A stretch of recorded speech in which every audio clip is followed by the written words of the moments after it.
Welcome to State Lobbying Heroes Podcast, a podcast where we delve into the careers and personal life stories of some of the best and the brightest state government relations experts. I'm your host, Deepak, CEO of Legistracker. Hey everyone, Happy New Year.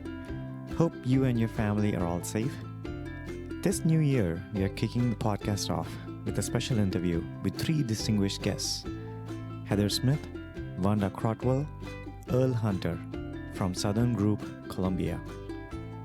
Heather and Wanda had a journalism degree and Earl with a marine science degree, all from University of South Carolina. Are there any other commonalities in their career paths to lead them to lobbying? What would Earl be if he wasn't a lobbyist? What is Wanda's favorite hobby? Does Heather have any role models in life? We explore all these personal topics in the next episode of State Lobbying Heroes. Thank you guys for being on the show. I really do appreciate your time. Well, let's get into the rapid fire set of questions. To begin with, Earl, what is the one myth or misconception about lobbying? Probably the hardest things I had to deal with was the reputation that some people had of lobbyists. I think if you look at the most respected, probably not anywhere close to the top at all. But it's the opposite's really true. What I've found is you have so many people that really care to try to do the right thing and trying to make sure that the legislature makes good decisions with good factual information, which I think is so important. What would you be if you weren't a lobbyist? Honestly, I'd considered med school, so probably be a doctor, and kind of got sidetracked in my career and ended up in a path to public health. So I still was able to deal with health issues all along the way. So yeah, it's probably look at med school. Perfect. Being a doctor. Great. Wanda, what are the three skills you think are essential for someone to be a good lobbyist? Oh, that's a really good question. I always tell people I would like to have everyone think that lobbying is rocket science and you have to be so incredibly brilliant to do it, because we all think we're brilliant, but it's not. I think in terms of being a good lobbyist, you have to be, number one, personable, because you have to be able to talk to people. That's what we do for a living, is communicate for a living. So you have to be a good, clear communicator. I think you have to have trustworthiness and a level of credibility that goes with that. And then I think the third characteristic you probably need is the willingness to take a chance and sometimes go out on a limb, but also while you're taking a chance, you know that it's important for you and your clients to balance that chance taking with the realities you find yourself in. So being able to find that balance of what makes sense and what's too far, I think, is a very important skill to have. What is your favorite book or hobby? Oh, you've got to be kidding me. That is out of left field. I would say, it's funny because my degree is actually in English and communication. So you think I would go right to the book part of that question, but I'll go to the hobby instead. And the hobby is absolutely gardening. I love being outside. I love going to college football games. Pretty much anything outside is most definitely at the top of the list in terms of hobbies and a stress reliever from the nature of this job that we do. Being able to dig in the dirt, being able to yell at a college football game, all of those things I think have that in common, which is a big stress relief. Excellent. Heather, what inspires or motivates you to be doing what you're doing? That's interesting. I have always had a thing for politics. President Ronald Reagan is actually the person that made me interested in politics. When I was a little girl, I was fascinated with him and his presidency, and I would go to the State House from age 6. My mom's old boss was a representative, and he would take me up there, pull me out of school, take me up there, and I would spend as much time sitting in the state legislature watching how laws were being made. And there was something about the legislature that just excited me. And do you have any role models in your life?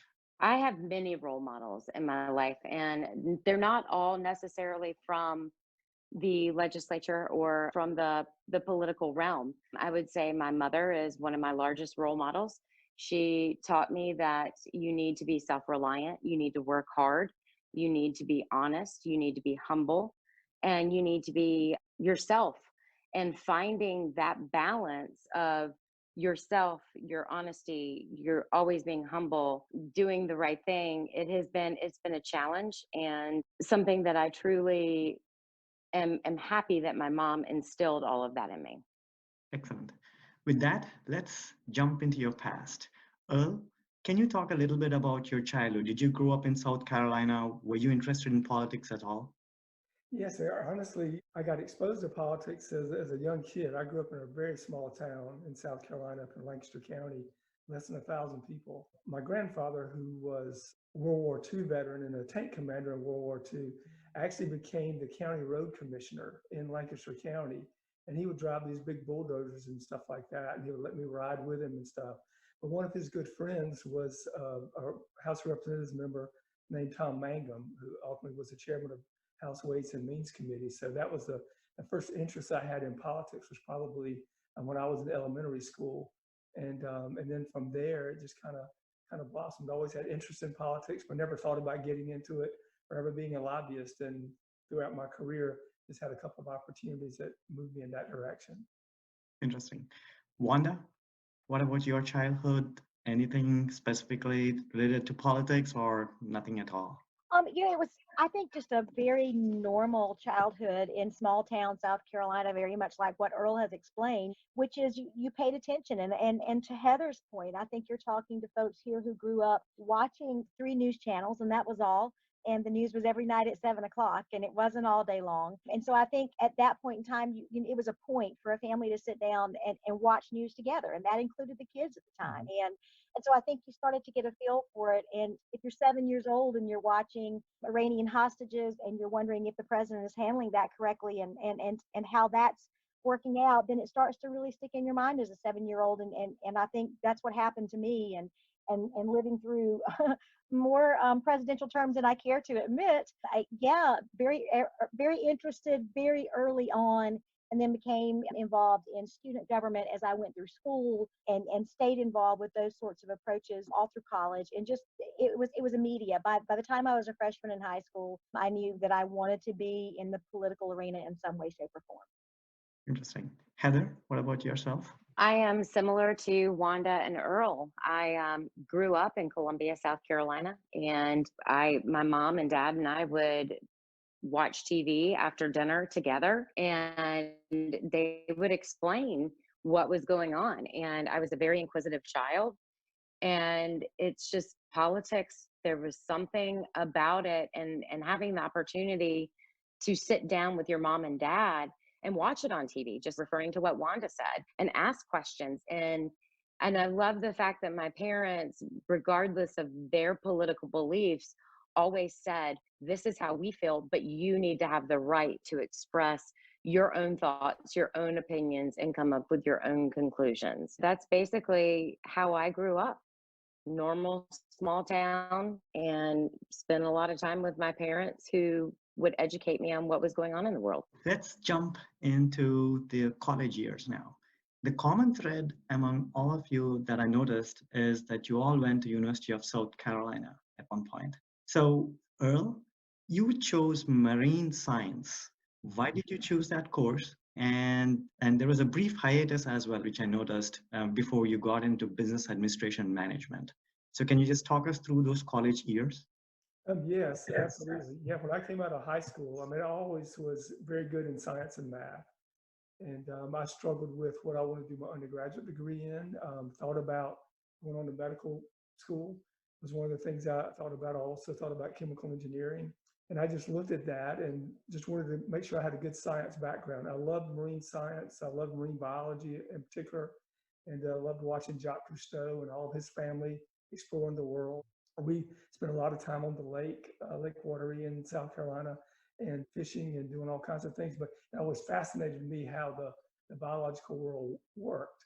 And that was expressed my interest in medical school as well. So that's what kind of got me kicked off in college, and started down that path, and led me to working with the state Department of Health and Environmental Control right out of college. Wanda, you went into journalism. Can you tell us why did you pick that, and was there any specific course which has particularly helped you in your career? That's a great question. And I really appreciate that question because that is actually why I started at the University of South Carolina. Because as Earl will know, who has known me for a very, very long time, if you cut the veins or arteries in my little body, they bleed orange because my degree actually is from Clemson University. But coming out of high school in the late 80s, if you knew what you wanted to do and only one college offered that, that's where you went, whether you liked it or not. And I also had some scholarship opportunities at USC that caused me to start there. So I did start there as a journalism major, and then I'm a small town girl from a little town called Prosperity, South Carolina, and I went to the quote unquote big city of Columbia and was completely overwhelmed, completely lost, and it's like I can't. So it didn't take me too long before I did transfer to Clemson and finish up there. But I will say this, the time that I did have at USC gave me exposure to some really good journalism classes that have helped me throughout my career. And the question that you asked is a good one because, and so pertinent today, because my first day school class, Journalism 101, remember Professor Well, he was the dean of the school at the time. And I remember one of the first lessons he taught us, and he said, it will be the most important lesson you learn as a journalism major, and you need to keep it with you always. And that is, it is incredibly important to realize that it is humanly impossible for you to be objective. Only machines are objective. Humans bring biases with them, whether they know it or not, whether they realize it or not. Your job as a communicator and as a journalist is to recognize those biases and then do whatever you can to acknowledge them, and if need be, compensate for them so that you remain as balanced and as fair in your coverage and your communication tactics as you possibly can, because people are counting on that from you. That was 1988. That tells you how far we've come and how things have changed in the world of media since that time. But it was a lesson I have never forgotten. It's a lesson I try to take into the job that I do now as a communicator, is to understand that my clients are going to have different interests. My job is to understand my biases, either toward or against those interests, and then try to deal with that in a very professional and a manner that is as objective as possible. Because again, no human can be completely objective. It's not how we're wired. I think it was one of the most important lessons I learned in 4 years of college at either university was that one little sentence that has stuck with me all the time. Perfect. Heather, you chose public relations and then moved on to journalism. So how did you decide that you wanted to why did you choose those courses, and then why did you eventually move to journalism? Well, similar to Wanda, I actually started out at a different university. I started out at John Carroll University, which is a private Jesuit college right outside of Cleveland, Ohio. And I was a double major there. I was poli-sci and journalism.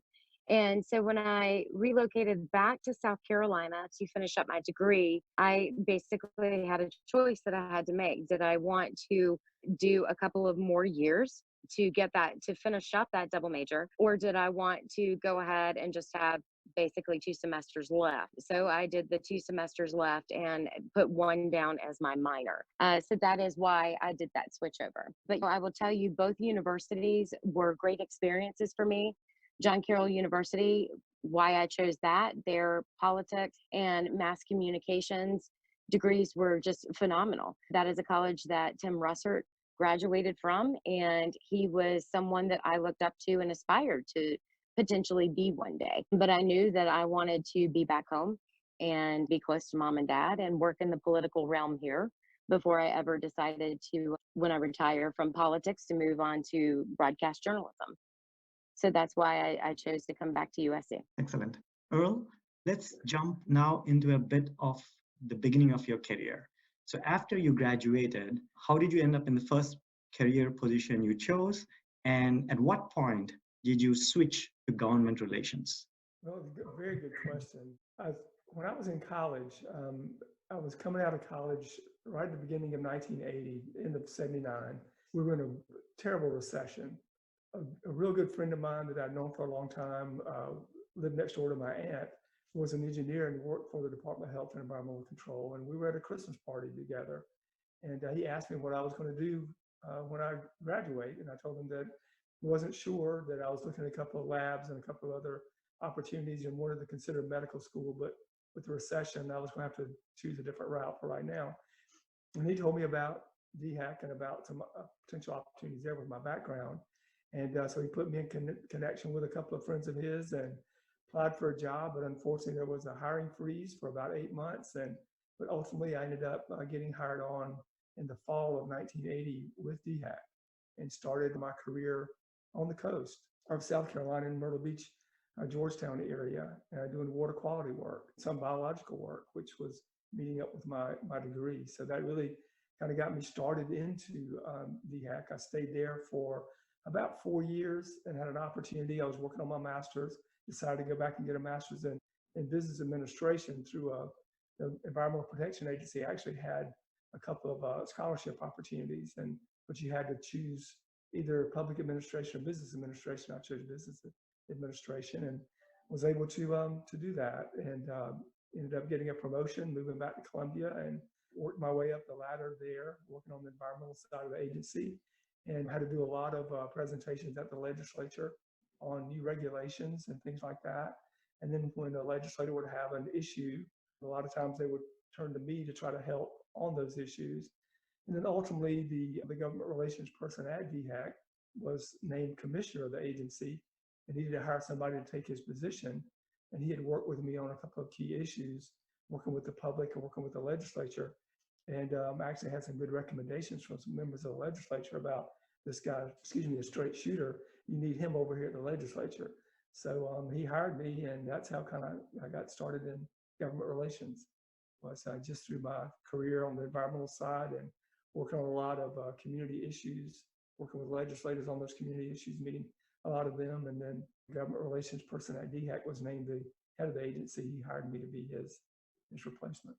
Wanda, I noticed that you were the assistant to Commissioner of External Affairs at SC Department of Health and Environmental Control. So can you talk us through as to what your role was and what kind of experiences did you have? Be happy to. And actually, you just talked to the gentleman who was commissioner when I was assistant to the commissioner at the Department of Health and Environmental Control, because Earl was actually my former boss from the agency. So he was actually commissioner at the time. And the role, much as Earl has already kind of mentioned, the role in that position was really to serve as the head of government relations and all communications for the agency. We did a consolidation and moved all of our internal and then external communication efforts under one umbrella and put that in that same umbrella with government affairs and government relations and constituent services, so that all of us were being very coordinated in our responses and very coordinated in how we dealt with issues as they came up. Obviously, my responsibility was to take a bullet for the man you just talked to at the General Assembly and with the press, and loved the position, loved it, was at the General Assembly pretty much every day, was over there sometimes when they weren't in session. If you were summoned, you showed up. And it's a very different role. It's very interesting because being a government relations person for a state agency is very different than private sector lobbying, because you're doing public administration and you're helping to run an agency. At the same time, you're trying to push your policy initiatives forward. At the same time, you're trying to get regulations passed and answer all of those questions. And in an agency the size of the Department of Health and Environmental Control, which we call DHEC here in South Carolina, you're talking, more than 100 different programs.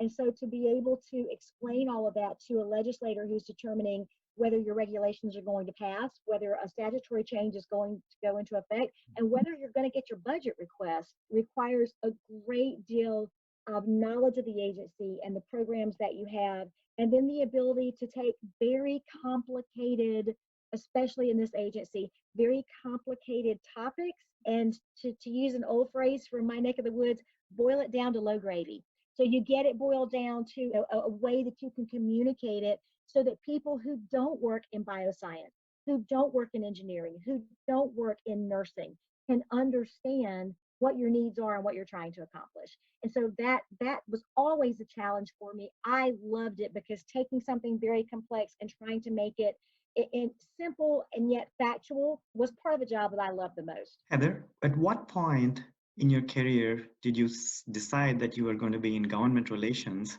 And with all the experience you've had prior to joining the Southern Group, can you talk us a little bit about, what are the skills you gained? Yes, that is a very good question. Before I got into government relations, and I worked myself up from becoming a press secretary for so I realized when I was the press secretary that I was able to garner a bunch of information about topics that I was truly interested in. And that actually led me to, okay, what could I do with these topics? If you don't become a chief of staff or a political advisor for someone once they have won election, then where can you take those skills? And so I did my research and I realized, what if I don't become a staffer, then look into government affairs. And I did get a break where I was given the opportunity to be an intern at a government affairs relationship shop in South Carolina. And that turned into a full-time position. And then from there, the rest is history. And I've just been honored to be able to be a partner at the Southern Group, who has actually just helped my career, I believe, excel more because we have so many of us. There's 10 of us now that we each bring to the table a different aspect of knowledge. And so we're able to help educate each other and build on each other's ideas. And that's why I think I truly love what I do, and the fact that I chose government affairs and lobbying over being a chief of staff or continuing to run campaigns. Okay, so while I have you here, let's continue on with Southern Group, with you itself, Heather. Can you tell us, like with all the experience you've had with Southern Group, was there any challenging policy or project you worked on specifically? Well, there are many challenging policies that we have to work on a daily basis, yearly basis, but I think that they can be broken up into multiple categories. I think that there are going to be some that you would look at from an ethical standpoint, to where you see challenges that you may have with legislators that don't have that same viewpoint as your client may have. And so that challenge there is to work through any misconceptions about the issue or the client that a said legislator may have, or a regulatory policymaker may have. Another challenge could be, there could be an issue that is just so large that it is going to take you quite a long time to learn all the ins and outs of that issue. So in those scenarios, sometimes it's best to rely on the expert, which is your client. Okay. Wanda, is there any policy you all three of you work together? Can you highlight any of them? Well, I would say that not yet, but there will be. And the only reason I say that, in all honesty, is because Earl's the newest member of our team and literally has just joined us. So what I anticipate happening, obviously, Earl and I worked on policies together for almost 20 years as a team at DHEC. Heather and I have now been together at the Southern Group for a year. Prior to that, between my time at DHEC and my time joining the Southern Group, I was with another firm in Columbia for 7 years and lobbying there. So it's really funny. This is a very small state, and so your paths cross a lot. So do I think Heather and Earl and I will be working on policies together probably in the coming year? I have no doubt. But what we have that's happened up to this point is sort of your paths just continue to cross, which is why you know everybody, and it creates, again, all the more importance in how you approach lobbying here. You approach lobbying here and how you handle policy work, whatever it may be, very differently than you do in a large state. It's an apples to oranges comparison, because truly everybody here in South Carolina, the whole 3 degrees of separation or 6 degrees of separation, there's 1 degree of separation for the most part here in this state. And so it really has to dictate how you conduct yourself. But all of us have taken very challenging policy positions for our clients, or for our agency throughout the last 20 years and 30 years that we've been doing this. And sometimes those paths have crossed, and sometimes we've all done our own things. And they range from changes to practice acts. They range from statutory changes on how things may be regulated or set up at one particular agency, their budget requests. The list really is huge and goes on and on. Earl, with all the amount of experience you've had in government relations and beyond that, how would you say, if someone came and asked you, how should they get started in advocacy or lobbying? How would you suggest them, what way should they begin, and what pitfalls they should avoid? I could go on and on and on about an answer for that question, Deepak. Honestly, probably the first thing that I learned when I started in government relations, and there was a senator from up in the upstate in Greer, South Carolina, that I was introduced first to. And Rick Gregarious guy owned a tire changing company and tire dealerships, three of them, as a matter of fact. And his name was Senator Vern Smith. And the first thing he told me when I got into government relations was, little buddy, remember this one thing. No matter how thin you make a pancake, there's always two sides to it. And in government relations, you got to learn that. You got to observe. You got to watch people, watch their issues, listen to their issues, understand their personalities. I think Wanda and Heather made this point. It's really about relationships. It's about honesty. It's about breaking complicated issues down to a more simple method, because you have to understand in government relations, it's about building that trust, good communications. It's about understanding you're going to win some of these issues, you're going to lose some of these issues. It's just part of the thing. It's almost like being a batter in baseball. If you bat 300, you're doing pretty doggone well and considered one of the best. And you just have to really learn to, as you cross paths with others in this arena, to work with them and respect them, and even if you have disagreements. So I think if I was trying to point out to someone, I would say just early on, probably close your mouth and open your ears and your eyes and watch and observe as much as you can and learn from others. Ask questions. You'll always find people that are much smarter than you, and you just have to learn to try to work with everybody, but still understanding that the end game for everything you're doing is trying to accomplish that strategic goal you set. And that's the one thing I have to say about the Southern group that I think we're really, really good at, is that all of us can pull together. I think, as Wanda and Heather mentioned, we try to work off of each other and listen to different viewpoints and understand those viewpoints of others, and then try to find a path to success to accomplishing that goal that you have of getting a certain change made in the law or in regulations or in a budget. So I would probably throw that out there, and I'm sure they can add to that if they would like. Perfect. Yeah, I think close up here. So Wanda, any closing remarks you have or any suggestions you would give for anyone who wants to get into this field?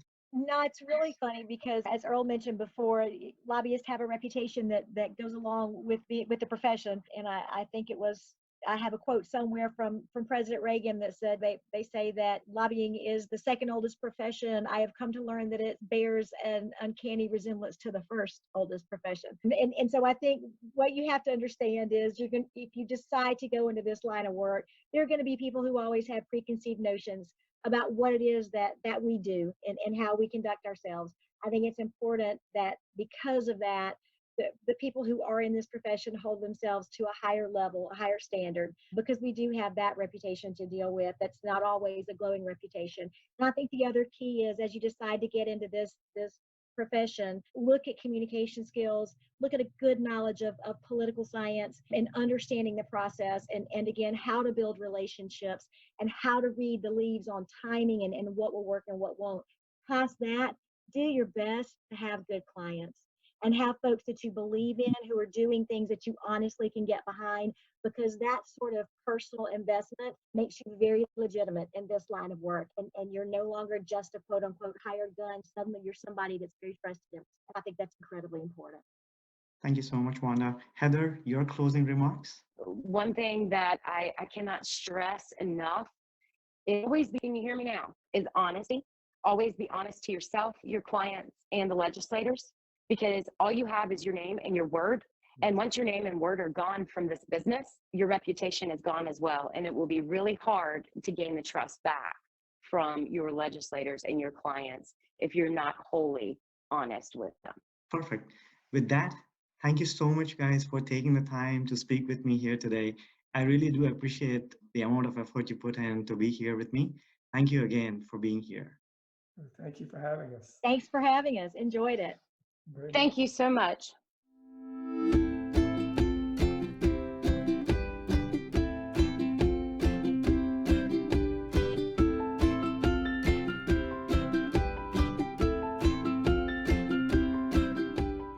Thanks so much for listening. This was a great conversation learning about the career paths and wisdom of Heather, Wanda, and Earl. I must admit, it was Thanks quite so a much for challenge listening. interviewing three guests This at the same was a great time, conversation but learning learned about the quite a lot. career paths and Hope wisdom you learned of something Heather, new as well. Wanda, and Earl. Until next time, I must admit, care. it was quite a challenge interviewing three guests at the same time, but learned quite a lot. Hope you